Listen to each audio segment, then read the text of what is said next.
Everyone knows the TV character version of Vince McMahon, the cartoon villain WWE chairman, whose theme music spells doom for the poor soul standing in the ring as he power walks toward them. But the real Vince McMahon is far more complicated. Here are some things you might not have known about his life.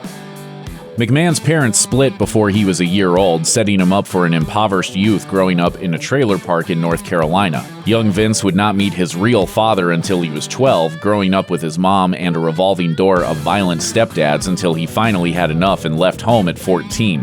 His humble beginnings have left the billionaire wary of the trappings of wealth. McMahon can be surprisingly candid when he talks about his troubled early years. In an interview with Playboy, he once said that a particularly hated stepdad was lucky to have died before he could kill him. McMahon has also insinuated that he had a learning disability or some form of attention deficit disorder, but adults at the time usually just considered him a bad kid. He started running in gangs, getting in street fights, stealing, and even running moonshine. I guess maybe I always resorted back to the one common denominator when I was terribly frustrated like that, and that, of course, would be physicality. With financial aid from his father, McMahon eventually attended Fishburne Military School in Waynesboro, Virginia, but would probably have preferred if he didn't. McMahon claims to hold the dubious honor of being the first cadet in the school's history to get court-martialed. Vince McMahon has a reputation as a control freak. For example, there's a persistent story that he hates sneezing because he can't control it. But there was at least one time when he really threw caution to the wind.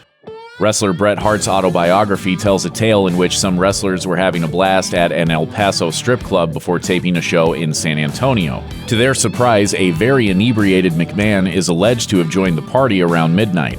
At the insistence of Hulk Hogan, the equally wasted wrestlers started hitting their boss with their finishing maneuvers. The police intervened just as Davey Boy Smith was searching for a good spot to body slam McMahon, and the party was relocated to Ric Flair's hotel room. At the hotel, everyone urinated on Flair's king-size bed, and McMahon started trying to wrestle his underlings for real. Most of them knew to take it easy with him, but Hercules Hernandez manhandled McMahon to the point that the then WWF owner was sent flying and bounced off a rollaway bed. A few days later, Hernandez was released from the company. So I'm fired? According to Vice Sports, a steroid scandal nearly brought Vince McMahon crashing down in 1993 when he was charged with routinely acquiring them for his wrestlers. According to the U.S. Attorney for the Eastern District of New York, McMahon used a Pennsylvania-based urologist named Dr. George Zahorian to help with his performers' enhancements. Some of Zahorian's most notable patients included Hulk Hogan, The Ultimate Warrior, Rowdy Roddy Piper, and even the shockingly ripped McMahon himself.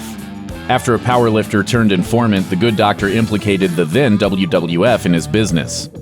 The following investigation and trial could have sent McMahon in prison for up to 8 years. The case earned national attention, and Hogan was subpoenaed to testify.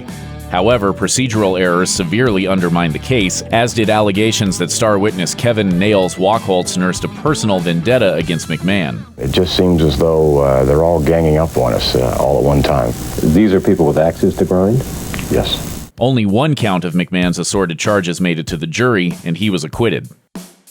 McMahon first attempted to start his own football league in 2001 when he joined forces with NBC to create the XFL. As ESPN notes, the league attempted to stand out with gimmicks, flashy cheerleaders, and a wilder set of rules than the NFL's. But the XFL failed to captivate the public, ultimately losing McMahon and NBC a whopping $70 million. Yet the dream remained. In early 2018, McMahon announced that he was giving the XFL a second shot, and this time he would do it all by himself. McMahon plans to use $100 million of his own money to finance the Spring League, which is set to kick off in 2020 with 8 teams that he will also own. McMahon says he spent a good chunk of his time in military school playing wild pranks such as feeding a laxative-laced hamburger to a commanding officer's dog and stealing his car. That mindset has continued well into adulthood. In an interview with Back Sports Page, WWE commentator Jonathan "Coach" Coachman recalls how in 2001, he was asked to run a football pool for the talent. The next Tuesday at a SmackDown taping, 2 cops turned up and arrested him for running an illegal gambling pool. Gambling? Who said anything about gambling? They walked Coachman to McMahon's office to let the chairman know what his employee was up to. McMahon went ballistic and yelled at poor Coach in front of other employees. Coach was walked out in handcuffs and driven away in a cop car. The ordeal lasted for 45 minutes before the car was finally called back, and Coach discovered the whole thing had been one of his boss's practical jokes. According to some reports, McMahon once got in a physical fight with wrestler Kofi Kingston. Wrestling legend Chris Jericho tells the tale of how McMahon was flying a number of WWE superstars to a WrestleMania 26 press conference on his private jet. When the plane landed, McMahon made a strange comment to Kingston, insinuating he wasn't popular with fans.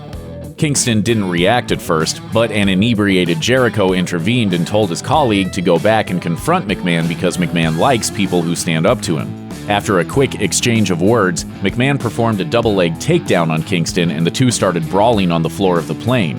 McMahon got up and started laughing, saying, quote, "That's the way to do it," before exiting the plane like nothing had happened. Kingston eventually went on to win the WWE Championship at WrestleMania 35. In 2019, Last Week Tonight with John Oliver pointed out some glaring problems with the way McMahon and the WWE do business, from the company the organization keeps to its shocking labor practices. The report pointed out the WWE's long history of shady business dealings and ties with less than savory institutions, such as the very controversial government of Saudi Arabia. There's also the way WWE exploits its talent. WWE considers wrestlers to be independent contractors, which means they don't get employer health insurance. This is especially inflammatory given the absurdly high rates of injury and premature death within the industry. The superstars themselves seem to know this too. WWE legend Rowdy Roddy Piper once said in an interview that he wouldn't live long enough to collect a pension. Like my pension plan, I can't take out till I'm 65. I'm not going to make 65. Piper died in 2015 at the age of 61.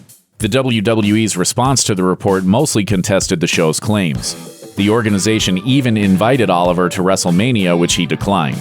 Oliver did, however, invite wrestling fans to demand change, since they've been shown to be pretty much the only people who have managed to influence the way Vince McMahon runs WWE. The very least he can do is show the same dedication to wrestlers that they have shown to his company.